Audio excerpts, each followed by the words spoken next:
السلام علیکم ورحمۃ اللہ وبرکاتہ۔ میں فجر کی نماز کے لیے جا رہا ہوں اور فجر کی نماز کے بعد روزانہ درس ہوتا ہے، تو آج انشاءاللہ آپ لوگوں کو بھی سنائیں گے اور اس کی ویڈیو بنا کے دکھائیں گے آپ کو۔ السلام علیکم یا سیدی یا خاتم النبیین وعلی آلک و اصحابک یا سیدی یا رحمت للعالمین۔ اعوذ باللہ من الشیطان الرجیم، بسم اللہ الرحمن الرحیم۔ قل تعالوا اتل ما حرم ربکم علیکم الا تشرکوا به شیئا وبالوالدین احسانا ولا تقتلوا اولادکم من املاق نحن نرزقکم وإیاہم ولا تقربوا الفواحش ما ظہر منها وما بطن ولا تقتلوا النفس التي حرم الله الا بالحق ذالکم وصاکم به لعلکم تعقلون۔ صدق اللہ العظیم۔ الصلاۃ والسلام علیک یا سیدی یا رسول اللہ وعلی آلک و اصحابک یا سیدی یا رحمت للعالمین۔ قل تعالوا اتل ما حرم ربکم علیکم۔ پچھلی آیات میں آپ نے سماعت فرمایا کہ اللہ تبارک و تعالی نے مشرکین کی، کفار کے ان چیزوں کا ذکر فرمایا جنہیں وہ اپنی مرضی سے حلال کو حرام قرار دیتے، حرام کو حلال کر دیتے۔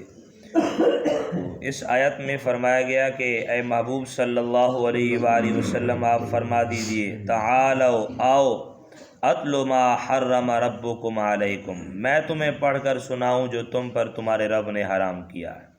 حقیقی باتیں جو ہیں، حقیقی چیزیں جو سچ میں حرام ہیں، فرمائے کہ وہ میں تمہیں بتاؤں۔ پہلی چیز کیا بیان فرمائی؟ اللہ تشرکوا بہ شیئا،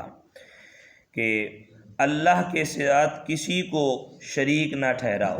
یہ اللہ نے حرام قرار دیا ہے کہ اللہ کے ساتھ کسی کو کوئی بندہ شریک بنائے۔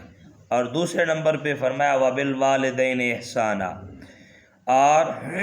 ماں باپ کے ساتھ بھلائی کرو، ان کی نافرمانی نہ کرو۔ یہ ماں باپ کے ساتھ بھلائی کرنا، یہ فرمائے کہ نیکی کے کاموں میں، اور جو ماں باپ کو ناراض کرے، ان کو دکھ پہنچائے، فرمائے ان کی نافرمانی کرے، تو یہ حرام کام ہے۔ ولا تقتلوا اولادکم من املاق، اور مفلسی کے خوف سے اپنی اولاد کو قتل نہ کرو۔ نحن نرزقکم وإیاہم، ہم تمہیں اور انہیں سب کو رزق دیں گے۔ ولا تقربوا الفواحش ما ظہر منها وما بطن، اور ظاہری اور باطنی بے حیائیوں کے پاس نہ جاؤ۔ ظاہراً لوگوں کے سامنے یا چھپ کر گناہ نہ کرو، بے حیائی والے کام نہ کرو، اللہ نے یہ حرام قرار دیے۔ ولا تقتلوا النفس التي حرم اللہ الا بالحق، اور جس جان کے قتل کو اللہ نے حرام کیا ہے اسے ناحق نہ مارو۔ ذالکم وصاکم بہ لعلکم تعقلون، تمہیں یہ حکم فرمایا ہے تاکہ تم سمجھ جاؤ۔ تو یہاں سے اللہ تعالیٰ نے وہ حقیقی حلت و حرمت کے متعدد احکام بیان فرمائے جو خود اس خالق کائنات نے عطا فرمائے۔ اس آیت کے اندر اور اس کی اگلی آیات میں اللہ تعالیٰ نے 9 چیزوں کی حرمت بیان فرمائی۔ پہلی چیز اللہ تعالیٰ کے ساتھ کسی کو شریک ٹھہرانا، دوسرے نمبر پہ ماں باپ کے ساتھ بھلائی نہ کرنا، تیسرے نمبر پہ مفلسی کے باعث اپنی اولاد کو قتل کرنا، چوتھے نمبر پہ بے حیائی کے کام کرنا چاہے ظاہری ہوں یا باطنی، پانچویں نمبر پہ ناحق قتل کرنا، چھٹے نمبر پہ یتیم کے مال میں بے جا تصرف کرنا، ساتویں نمبر پہ ناپ تول میں کمی کرنا، آٹھویں نمبر پہ فرمایا ناحق بات کہنا، اور 9ویں نمبر پہ فرمایا اللہ سے کیے ہوئے عہد کو پورا نہ کرنا۔ تو اس کا بیان یہ ہے کہ اس کے ساتھ کسی کو شریک نہ ٹھہراؤ، کیونکہ یہ کائنات کا بدترین جھوٹ اور صریح ناشکری و احسان فراموشی ہے۔ اپنے مالک کی یہ احسان فراموشی ہے کہ اس نے تمہیں زندگی دی ہے، اس نے تمہیں نعمتیں دی ہیں، اس نے تمہیں سب کچھ عطا کیا ہے، تو فرمایا اس کی ناشکری، اس کی نافرمانی، تو اس سے منع فرمایا۔ ماں باپ کے ساتھ بھلائی کرو، کیونکہ تم پر ان کے بہت سے حقوق ہیں، انہوں نے تمہاری پرورش کی، تمہارے ساتھ شفقت اور مہربانی کا سلوک کیا، تمہاری ہر خطرے سے نگہبانی کی، ان کے حقوق کا لحاظ نہ کرنا، ان کے ساتھ حسن سلوک کا ترک کرنا یہ حرام ہے۔ معلوم ہوا ماں باپ اگرچہ کافر ہوں، ان کے ماں باپ ہونے کی حیثیت سے جو حقوق ہیں انہیں ادا کرنا ضروری ہے۔ اس احسان میں والدین کے ساتھ تمام قسم کے اچھے سلوک فرمائے کہ یہ داخل ہیں، ان کا ادب، لحاظ، ان پر ضرورت کے وقت مال خرچ کرنا، مسلمان ہونے کی صورت میں بعد وفات ان کے لیے ایصال ثواب، یہ سب چیزیں اس کے اندر داخل ہیں۔ اور فرمایا وَلَا تَقْتُلُوا أَوْلَادَكُمْ، اپنی اولاد قتل نہ کرو۔ ان میں اولاد کو زندہ درگور کرنے اور مار ڈالنے کی حرمت بیان فرمائی گئی ہے، اور جس کا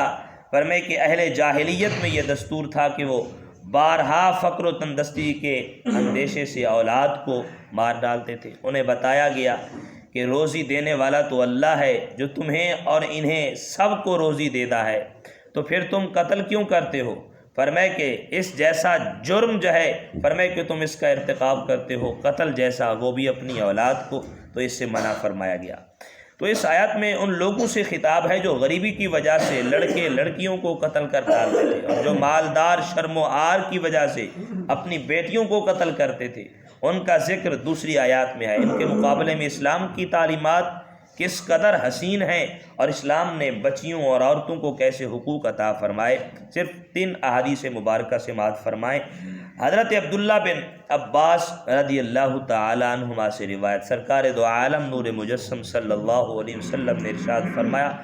جس شخص کی بیٹی ہو تو وہ اسے زندہ درگور نہ کرے، اسے ذلیل نہ سمجھے، اور اپنے بیٹے کو اس پر ترجیح نہ دے، تو اللہ تعالیٰ اسے جنت میں داخل فرمائے گا۔ یہ ایک بیٹی کی عظمت ہے کہ اللہ نے جس کو بیٹی دی ہے فرمائے کہ اسے حقیر نہ جانے، اسے ذلیل نہ کرے، اور فرمائے بیٹے سے زیادہ ترجیح اسے فرمائے کہ اپنے بیٹے کو ترجیح نہ دے اپنی بیٹی پر۔ تو فرمائے جو اس انداز میں اپنی بیٹی کی پرورش کرتا ہے تو اللہ تعالیٰ اسے جنت میں داخل فرمائے گا۔ اور حضرت ابو سعید خدری رضی اللہ تعالیٰ عنہ سے روایت ہے کہ نبی اکرم صلی اللہ علیہ وسلم نے ارشاد فرمایا، جس کی 3 بیٹیاں یا 3 بہنیں ہوں، یا 2 بیٹیاں یا 2 بہنیں ہوں،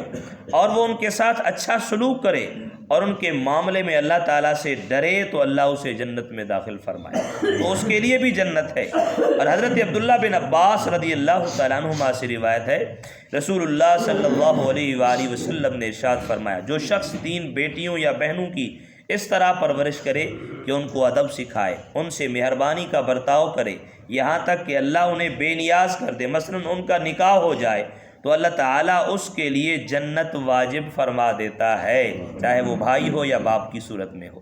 اور یہ ارشاد نبوی سن کر ایک صحابی نے عرض کی، یا رسول اللہ اگر کوئی شخص 2 لڑکیوں کی پرورش کرے تو ارشاد فرمایا اس کے لیے بھی یہی اجر و ثواب ہے، کیونکہ نبی پاک صلی اللہ علیہ وسلم نے 3 کا ذکر فرمایا تھا۔ تو اس لیے صحابی نے اٹھ کے سوال کیا، یا رسول اللہ اگر کسی کی 2 بیٹیاں یا 2 بہنیں ہیں، ان کی پرورش کرے، تو رحمت عالم صلی اللہ علیہ وسلم نے فرمایا اس کے لیے بھی یہی ثواب ہے۔ اور راوی فرماتے یہاں تک کہ اگر لوگ ایک کا ذکر کرتے تو آپ صلی اللہ علیہ وسلم اس کے بارے میں بھی یہی فرماتے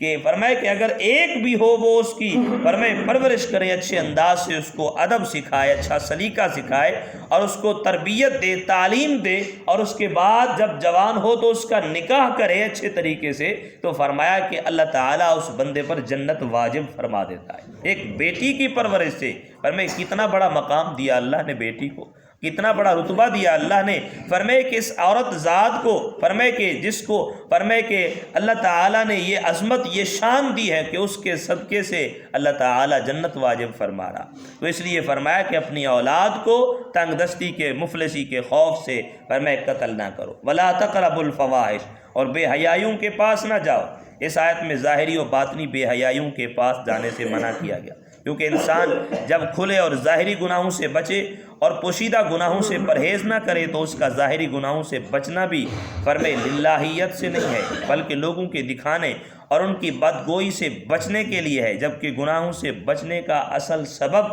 اللہ عز و جل کی ناراضگی کا ڈر ہونا چاہیے، اور اللہ عز و جل کی رضا و ثواب کا مستحق فرمائے کہ ہوتا بھی وہی ہے جو اس کے خوف سے گناہ ترک کرے، جو اللہ کے ڈر سے، یہ نہیں کہ اب میں لوگوں کے سامنے یہ کام کروں گا تو لوگ کیا کہیں گے، لوگ کہیں گے یہ فلاں کام کرتا ہے، فرمائے کہ اس لیے لوگوں کے سامنے تو کچھ نہیں کرتا لیکن چھپ کر یہ کرتا ہے، اور میں نے آپ کے سامنے ایک مرتبہ ایک واقعہ بھی عرض کیا تھا، فرمائے کہ ایک ظاہراً ایک بہت بڑے بزرگ تھے، بڑے تہجد گزار، لوگوں کے سامنے نوافل پڑھتے، عبادات کرتے، فرمائے پنجگانہ نماز، قرآن کی تلاوت، لوگ اسے بڑا عبادت گزار سمجھتے تھے، لیکن جب ان کی موت کا وقت قریب آیا زبان پہ کلمہ جاری نہیں ہو رہا تھا، زبان بند ہو گئی تھی۔ فرمائے کہ مشقت کی، حتیٰ کہ علماء نے لکھا اس کے بارے میں، فرماتے ہیں کہ آخر وقت میں اس نے ایمان کا بھی انکار کر دیا تھا، قرآن کا بھی انکار کر دیا تھا۔ تو جب اس کے پوچھا گیا، ان کے شیخ آئے تھے پوچھنے کے لیے وجہ کیا بنی اس بات کی، تو انہوں نے یہی بات کہی کہ میں ظاہراً لوگوں کے سامنے عبادات کرتا تھا، رب کی رضا کے لیے نہیں، لوگوں کو دکھانے کے لیے، اور رات کو جب میں اکیلا ہوتا اپنے حجرے میں تو میں شراب پیتا تھا، فرمائے کہ میں اپنا برہنہ جسم کر لیتا تھا، اس انداز سے میں رات گزرتا تھا، اور فرمائے کہ یہ اسی کا سبب ہے کہ آج فرمائے مجھ سے ایمان واپس لے آ گیا، فرمائے کہ آج یہ اسی کا سبب ہے کہ مجھے ایمان کی سلامتی نہیں ملی، میری زبان پہ کلمہ جاری نہیں ہوا، حتیٰ کہ جب انہیں قرآن پیش کیا گیا، قرآن سامنے، تو اس نے کہا اسے مجھ سے دور